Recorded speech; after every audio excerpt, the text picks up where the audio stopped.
How to log into TD Bank online banking on mobile. So first of all, launch any web browser on your mobile device. I'm going to launch Google Chrome.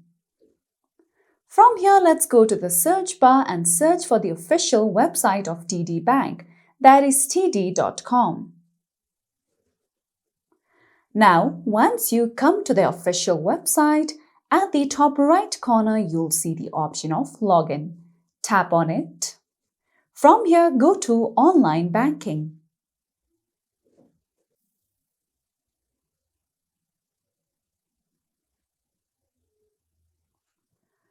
Now, once you come here, make sure that you have already registered for TD Bank Online Banking. Then all you would have to do is enter in your username first. After that, enter the password of your account.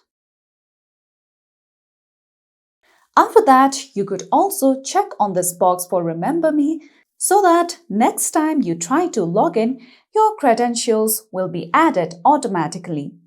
Then all you would have to do is tap on the option of Login and then you will be able to log into TD Bank Online Banking on mobile. So that's it for today's video, and at last, don't forget to subscribe to our YouTube channel.